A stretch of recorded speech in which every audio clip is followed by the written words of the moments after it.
Kay gandang pagmasdan ng Belen, instrumento pa ang inyong pamilya sa pagbuo ng ating takang Belen.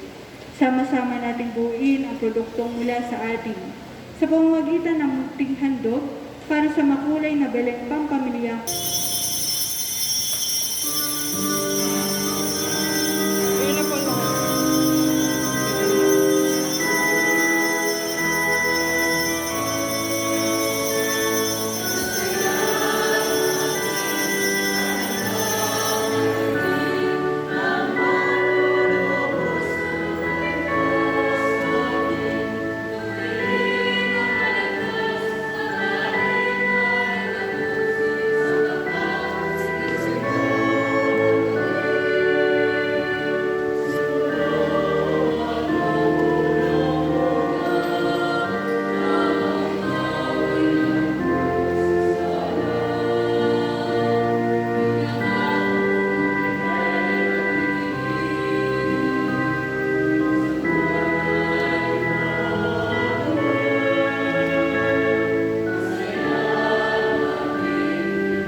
Sa ngalan ng Ama at ng Anak at ng Espiritu Santo. Amen.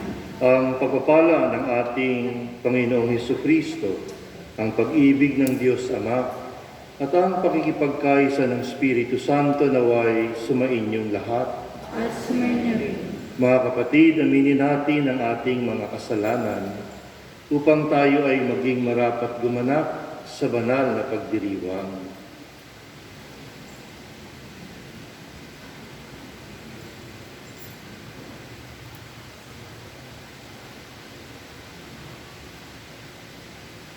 Inaamin ko sa makapangyarihang Diyos at sa inyo mga kapatid, na lubha akong nagkasala sa isip, sa salita, sa gawa, at sa aking pagkukulang. Kaya isinasamo ko sa mahal na Birheng Maria, sa lahat ng mga anghel at mga banal, at sa inyo mga kapatid, na ako'y panalangin sa Panginoon ating Diyos. Kaawaan tayo na makapangyarihang Diyos. Patawarin tayo sa ating mga kasalanan at patnubayan tayo sa buhay na walang hanggan.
Ama naming makapangyarihan, niloob mo na ang iyong salita na ibinalita ng anghel ay maging taong totoo sa sinapupunan ng mahal na Birhen.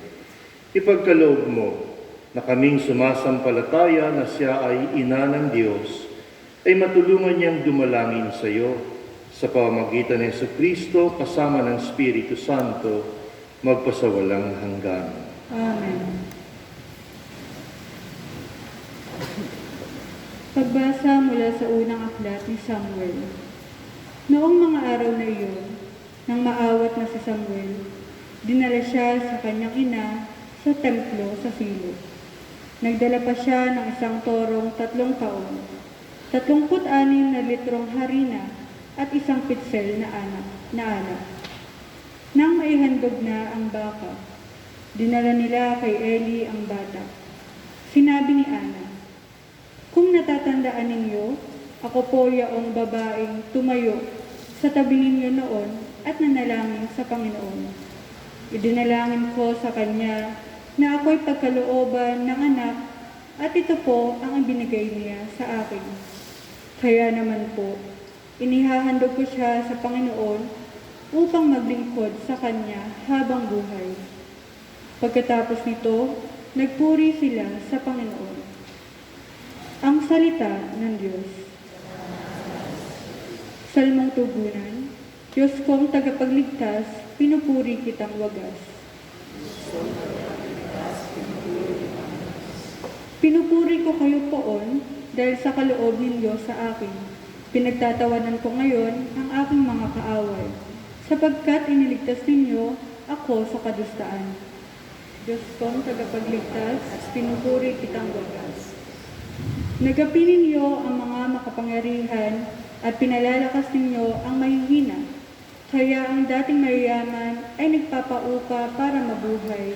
Masagana ngayon ang dating maralita, ang dating baog, nagsilang ng mga anak, at ang maraming supling ay sa lungkot na sadla. Diyos kong tagapagligtas, pinupuri kitang wagas. Kayo, poon, ay may kapangyarihang magbigay o bumawi ng buhay. Maaari ninyo kaming patayin, maaari rin buhayin. Maaari ninyo kaming payamanin o paghirapin. Maaari ring ibaba o itaas. Diyos kong tagapagligtas, pinupuri kitang wagas. Mapadadakilan ninyo kahit ang pinakaaba.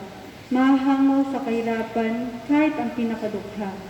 Maiyahanin ninyo sila sa mga maharlika. Mabibigyan ng karangalan kahit na ang gustang-gusta. Diyos kong tagapagligtas, pinupuri kitang wagas.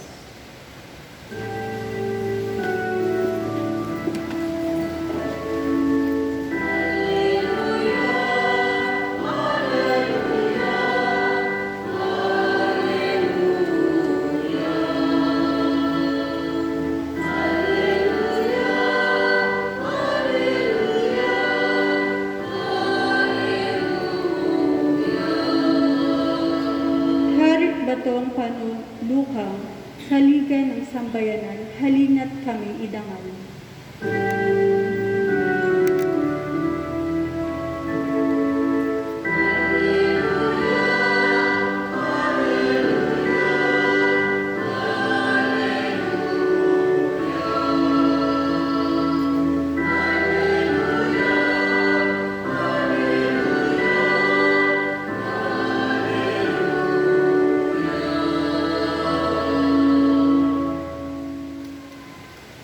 Sumainyo ang Panginoon.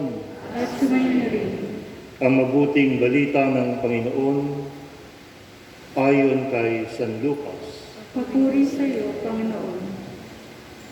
Noong panahong iyon, ipinahayag ni Maria ang awit na ito. Ang puso ko ay nagpupuri sa Panginoon at nagagalak ang aking espiritu dahil sa Diyos na aking tagapagligtas, sapagkat nilingat niya ang kanyang abang alipin, at mula ngayon, ako ay tatawagin na mapalad ng lahat ng salinlahi dahil sa mga dakilang bagay na ginawa sa akin ng makapangyarihan, banal ang kanyang pangalan. Kinahabagan niya ang mga may takot sa kanya sa lahat ng salit-saling lahi. Ipinakita niya ang lakas ng kanyang bisig. Pinangalat niya ang mga palalo ang isipan. Ibinagsak niya ang mga hari mula sa kanilang trono at itinaas ang mga nasa abang kalagayan. Binusog niya ng mga mabubuting bagay ang mga nagugutom at pinalayas niyang wala ni anuman ang mayayaman. Tinulungan niya ang kanyang bayang Israel bilang pagtupad sa pangako niya sa ating mga magulang kay Abraham at sa kanyang lahi magpakailanman. Nanatili si Maria kina Elizabeth ng may 3 buwan at saka umuwi. Ang mabuting balita ng Panginoon. Pinupuri ka namin, Panginoong Hesukristo.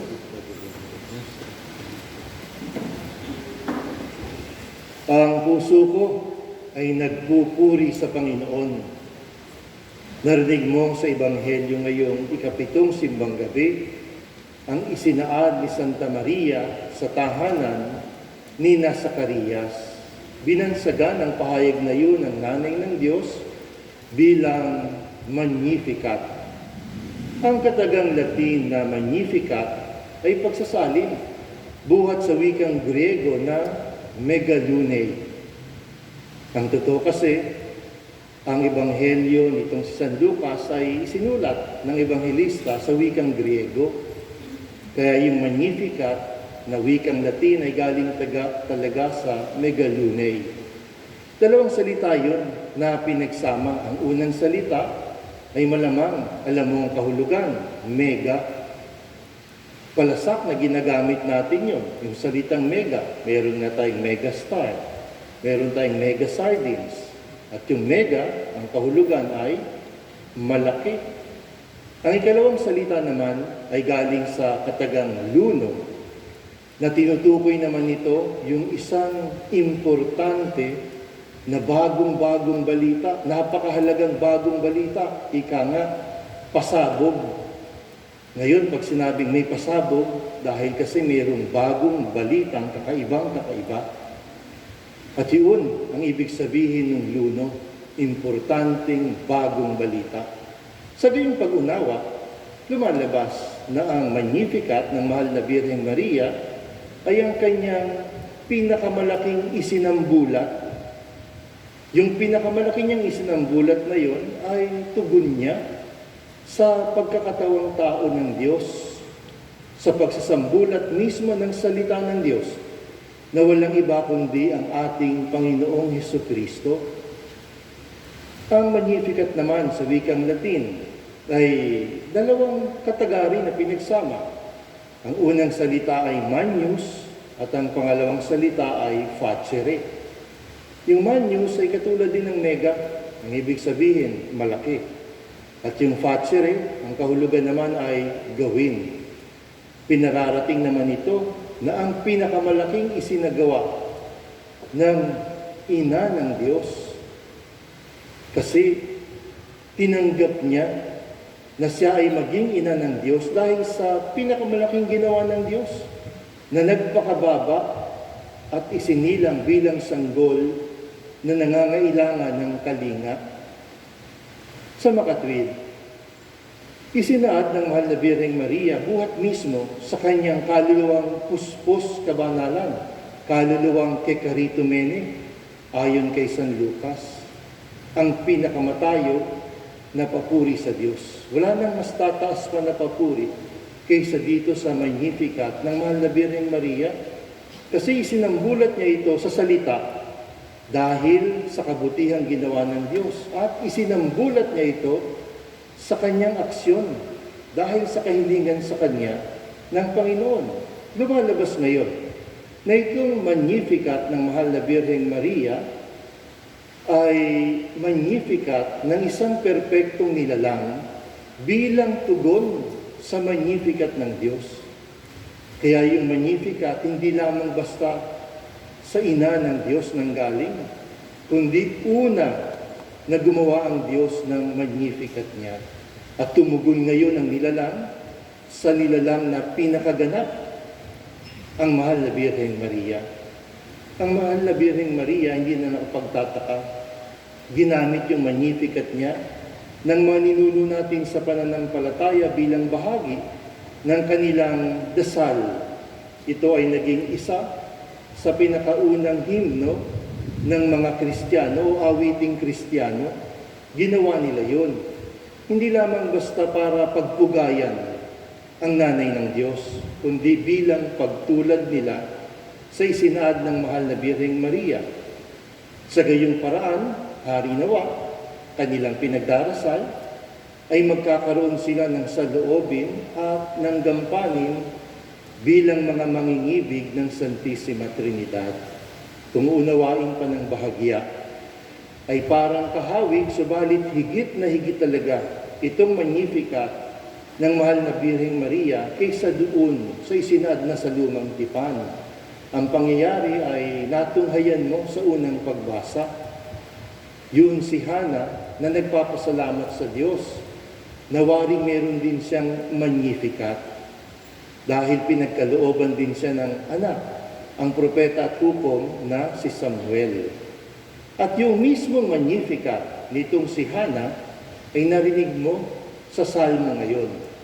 At mapagtatanto mo na talagang higit na higit yung Magnificat ng ating inang nasa langit. Hindi mo maikakaila na ang Santa Maria ay talaga namang pamilyar na pamilyar sa Lumang Tipan.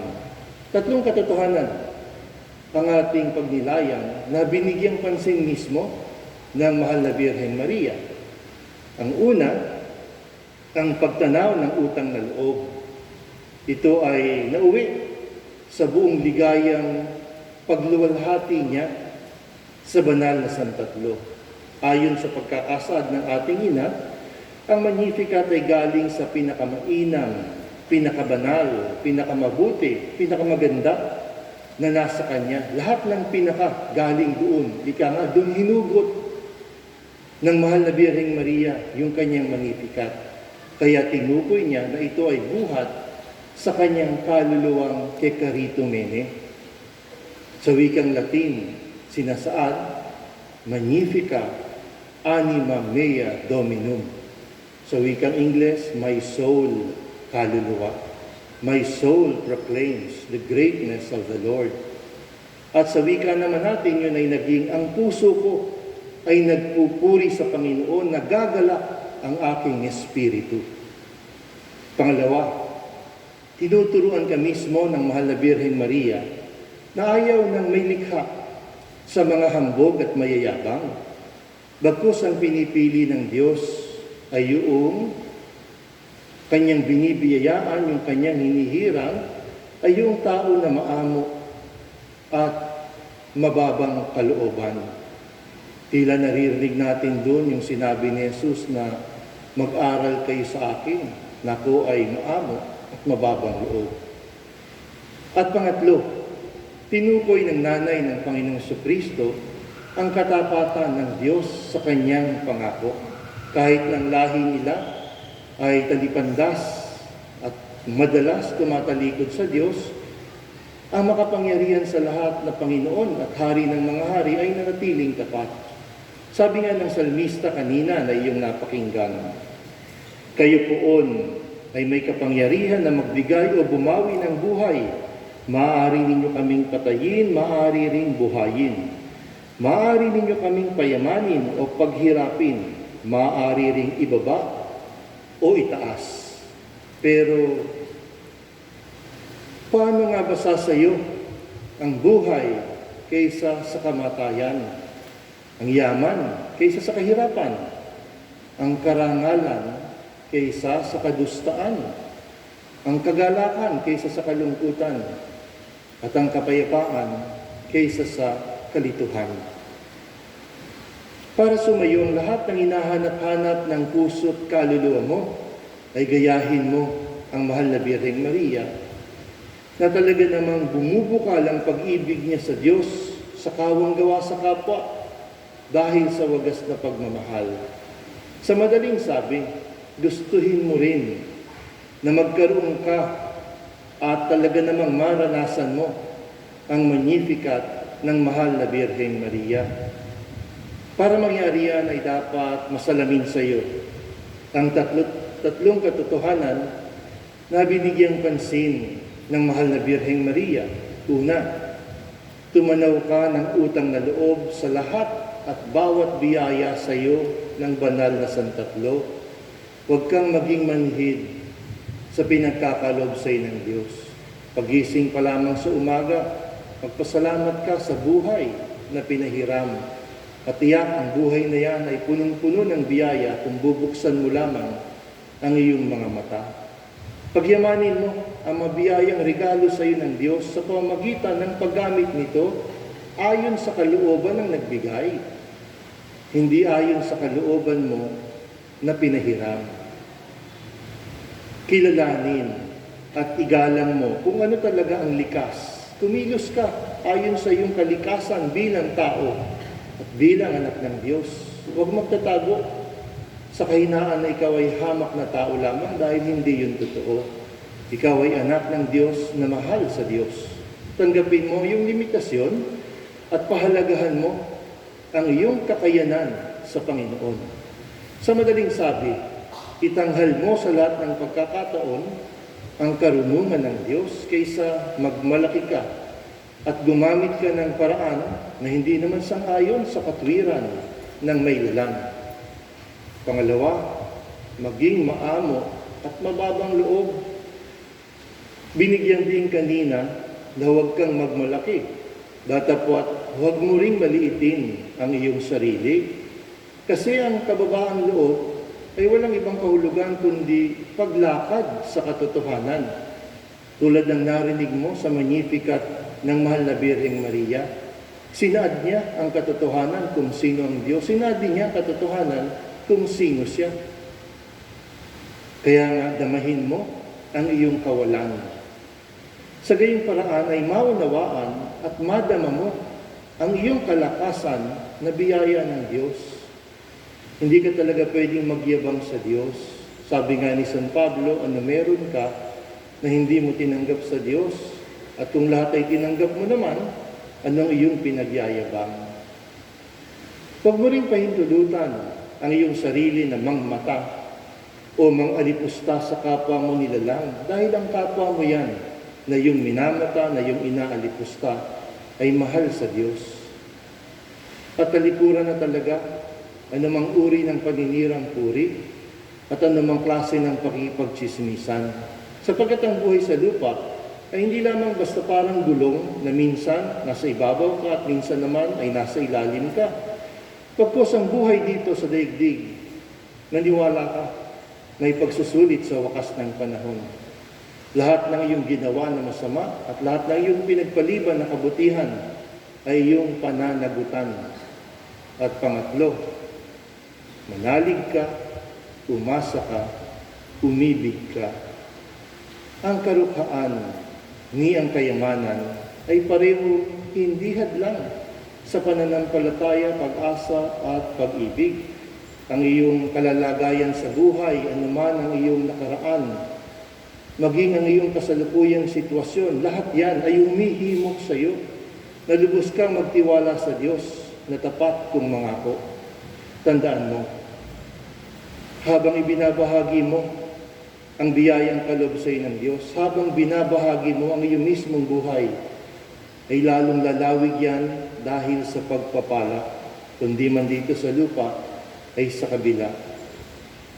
Magiging mas handa ka sa bawat araw na ikaw naglalakbay para sa iba pang biyaya na nakalaan sa iyo, na ipagkakalob dito sa lupa para sa langit. Iniimbitahan ka ngayon ng banal na sanggol na dumulog sa Kanya at mag-aral ka sa Kanyang ina. Tingin mo kay San Santiago at kay Santa Maria na ipamagitan sa iyong katabi sa sandaling ito na maranasan at magpuri sa Santissima Trinidad tulad ng Magnificat ng mahal na Birheng Maria. Pahayag natin ang pananampalataya ng ating inang simbahan. Sumasampalataya ako sa Diyos na makapangyarihan sa lahat, na may gawa ng langit at lupa. Sumasampalataya ako kay Jesu Kristo, isang anak ng Diyos, Panginoon natin lahat. Nagkatawang tao siya, lalaki ng Espiritu Santo. Pinanganak ni Santa Maria Magdalena. Pinagpasakit ni Poncio Pilato. Pinako sa krus na matay inilibing. Hanawag sa kinaroroonan ng mga imaw, na may 3 araw na buhay na magiging. Umakyat sa langit. Naruluklok sa kanan ng Diyos ang mga makapangyarihan sa lahat. Doon magmumulang paririto at hukom sa nangbubuhay at namatay na tao. Sumasampalataya ng Diyos at Espiritu Santo, sa banal na simbahang katoliko, sa kasamahan ng mga banal, sa kapatawaran ng mga kasalanan, sa pagkabuhay na muli ng namatay na tao, at sa buhay na walang hanggan. Amen. Oratio Imperata para sa proteksyon laban sa COVID-19, mahabagin at mapagmahal na Ama, nagsusumamo kami sa iyo upang hilingin ang iyong patnubay laban sa COVID-19 na nagpapahirap sa marami at kumitil na ng maraming buhay. Tunghayan mo kami ng may pagmamahal at ipagadya kami sa iyong mapaghilom na kamay. At ipagadya kami ng iyong mapaghilom na kamay mula sa takot sa karamdaman at kamatayan. Itaguyod mo kami sa pag-asa at patatagin sa pananampalataya. Gabayan mo ang madalubhasang naatasan at tumuklas ng mga lunas at paraan upang ihinto ang paglaganap nito. Nagpapasalamat kami sa mga bakuna na naisulong sa patnubay ng iyong makamay. Pagpalain mo ang aming mga pagsisikap na mawakasan ng mga bakuna ang pandemya sa aming bayan. Patnubayan mo ang mga lumilingap sa may sakit upang ang kanilang pagkalinga ay malakipan ng husay at malasakit. Pagkalooban mo sila ng kalusugan sa isip at katawan, katatagan sa kanilang paninindigang maglingkod at ipagsanggalang sa karamdaman. Itinatas namin ang mga nagdurusa, makamtanawa nilang mabuting kalusugan. Lingapin mo rin ang mga kumakalinga sa kanila pagkamitin mo ng kapayapaang walang hanggan ng mga pumanaw na. Pagkalooban mo kami ng biyaya na magtulong-tulong tungo sa ikabubuti ng lahat, tukawin sa amin ang pagmamalasakit sa mga nangangailangan. Sa pagdamay at malasakit namin sa isa't isa, malalampasan namin ang krisis na ito at lalago sa kabanalan at pagbabalik loob sa iyo. Hinihiling namin ito sa pamamagitan ni Jesucristo na nabubuhay at naghaharing kasama mo at ng Espiritu Santo, isang Diyos magpasawalang hanggan. Amen. Dumudulog kami sa iyong patnubay, mahal na Ina ng Diyos. Pakinggan mo ang aming mga kahilingan sa aming pangailangan at ipagadya mo kami sa lahat ng kasamaan, maluwalhati at pinagpalang Birhen. Amen. Mahal na Birhen ng Fatima, mapagpagaling sa may sakit. Panalangin mo kami. San Jose, Panalangin mo kami. San Rafael Arcangel, Panalangin mo kami. San Roque, Panalangin mo kami. San Lorenzo Ruiz, Panalangin mo kami. San Pedro Calungsod, Ipanalangin mo kami. San Pablo Unang Ermitanyo, Ipanalangin mo kami. San Santiago ang aming patron. Panalangin mo kami.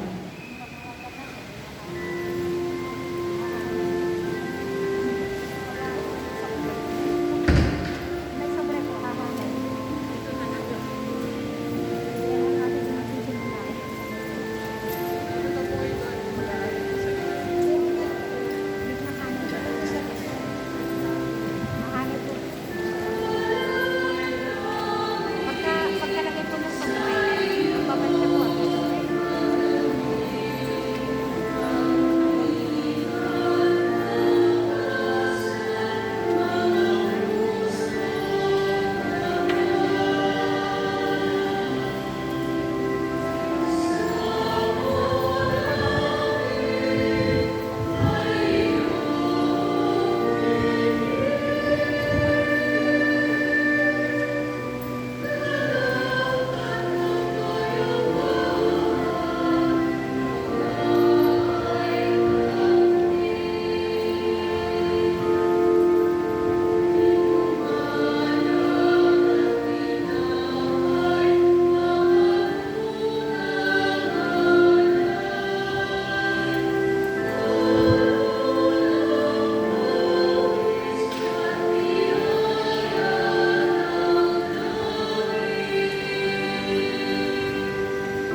Manalangin kayo mga kapatid upang paghahain natin kalugdan ng Diyos amang makapangyarihan.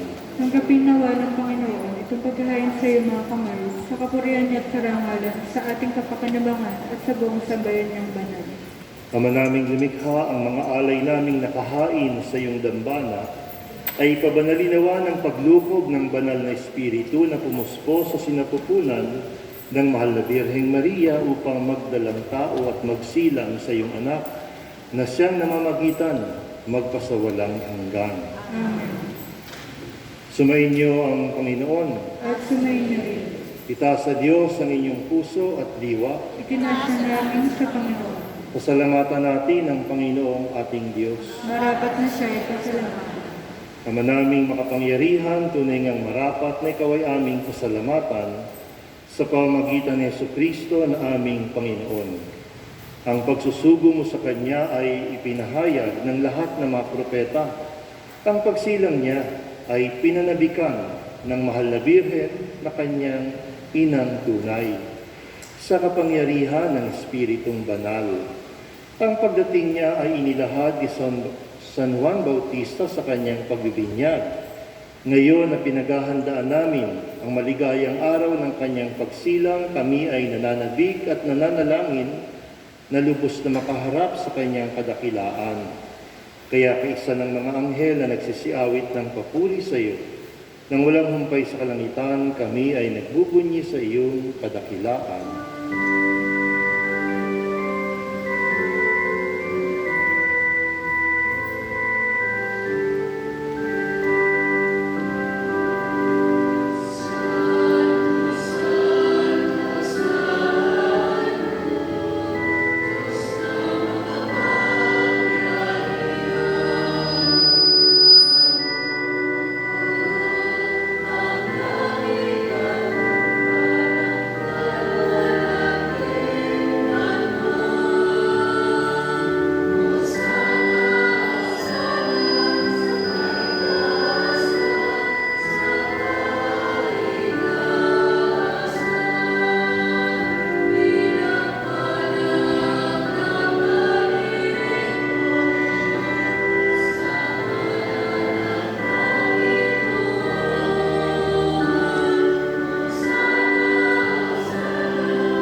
Ama naming banal, ikaw ang bukal ng tanang kabanalan, kaya't sa pamagitan ng iyong Espiritu, gawin mong banal ang mga kaloob na ito, upang para sa amin ay maging katawan at dugo ng aming Panginoong Hesukristo. Bago niya pinagtiisang pusang loob na maging handog, hinawakan niya ang tinapay, pinasalamatan kanya. Pinaghati-hati niya yun, iniabot sa kanyang mga alagad at sinabi, "Tanggapin ninyong lahat ito at kanin. Ito ang aking katawan na ihahandog para sa inyo."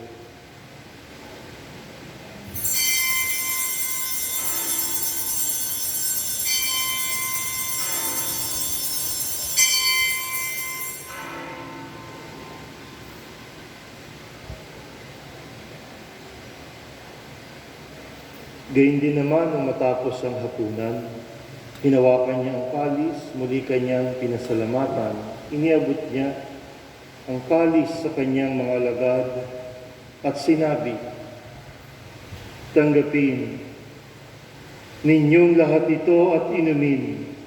Ito ang kalis ng aking dugo ng bago at walang hanggang tipan. Ang aking dugo na ibubuhos para sa inyo at para sa lahat sa ikapagpapatawad ng mga kasalanan. Gawin ninyo ito sa pag-alala sa akin."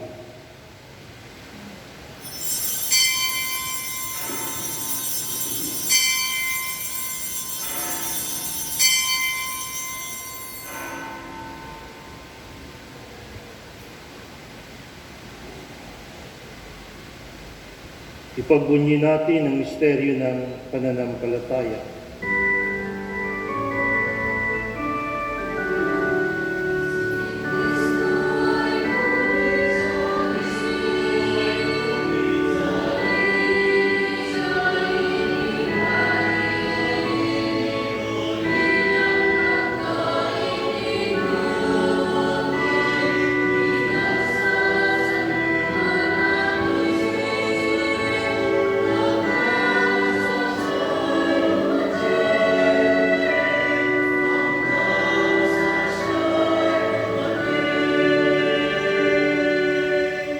Ama, ginagawa namin ngayon ang pag-alala sa pagkamatay at muling pagkabuhay ng iyong anak, kaya't iniaalay namin sa iyo ang tinapay na nagbibigay buhay at ang kalis na nagkakaloob ng kaligtasan. Kami nagpapasalamat dahil kami ay iyong minarapat na tumayo sa harap mo para maglingkod sa iyo. Isinasamo namin na kami magsasalo-salo sa katawan at dugo ni Kristo ay mabuklod sa pagkakaisa sa pamamagitan ng Espiritu Santo. Ama, lingapin mo ang iyong simbahang laganap sa buong daigdig. Puspusin mo kami sa pag-ibig kaysa ni Francisco, na aming Papa, at ni Benaventura, na aming Obispo, at ng Tanang Kaparian. Halalahanin mo rin ang mga kapatid naming nahimlay ng may pag-asa na sila ay muling mabubuhay, gayon din ang lahat ng mga pumanaw. Kaawaan mo sila at patuloyin sa iyong kaliwanagan. Kaawaan mo at pagindapatin kaming lahat na makasalo sa iyong buhay na walang wakas.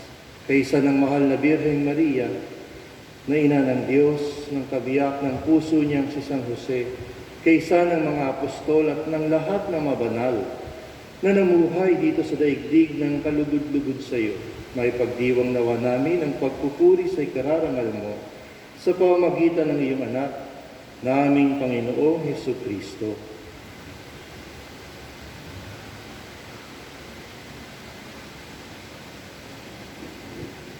Sa pamamagitan ni Kristo, kasama niya at sa Kanya, ang lahat ng parangal at papuri ay sa iyo, Diyos Amang makapangyarihan, kasama ng Espiritu Santo, magpasawalang hanggan. Amen.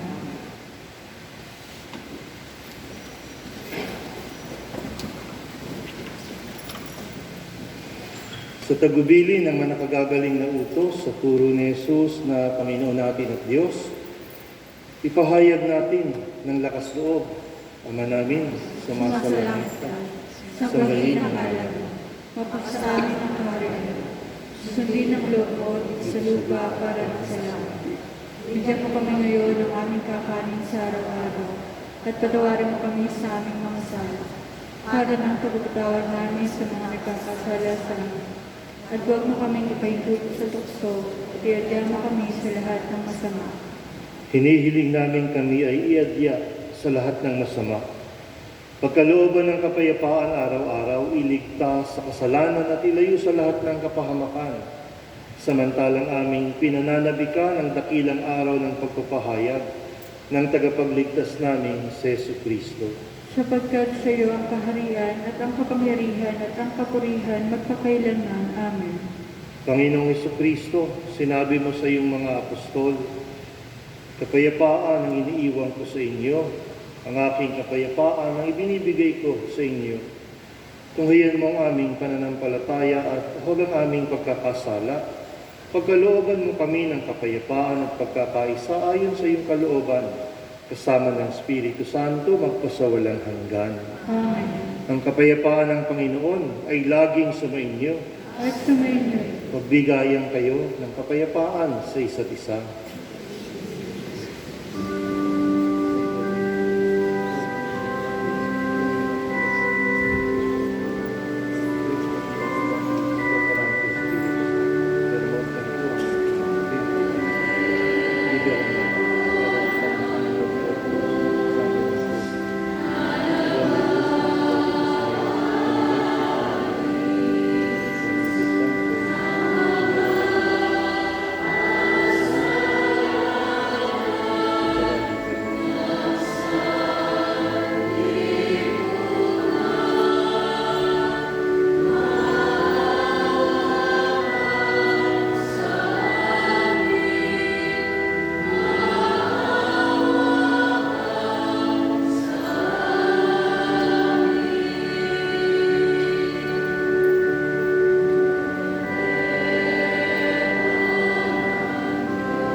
Ito ang kordero ng Diyos. Ito ang nag-aalis ng kasalanan ng sanlibutan. Kapalad ang inaanyayahan sa kanyang piging. Panginoon, hindi ako karapat-dapat magpatuloy sa iyo. Ngunit sa isang salita mo lang, may gagaling na ako. Ang katawan ni Kristo. Amen. Corpus Christi.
Manalangin tayo.